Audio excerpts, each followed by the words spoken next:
it down. 3, 2, 1, son of a...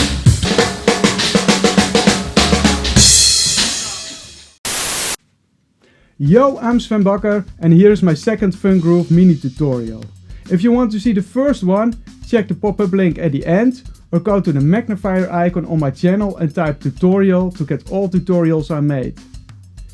This is another groove based on Stanton Moore's Take It to the Streets about Mardi Gras Indians and New Orleans rhythms. Not a copied groove, but a concept I use. I always look for what is the constant or essential part in the groove and what is the variable or creative part. In this case, with the bass drum I use the free part of the clave rhythm. If you've never heard of clave rhythms, I suggest to learn about that first. The clave rhythm in Latin has a 2-note part and a 3-note part, but in Mardi Gras rhythms only the 3 part is mostly used. The rhythm goes like.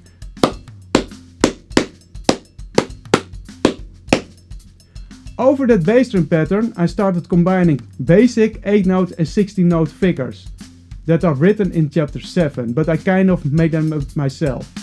For me the process is actually that after the bass drum I start a bit with the right hand and kind of instantly with my left hand I improvise and adjust the right hand until I have a fun combination of my hands and then orchestrate it around the drum set.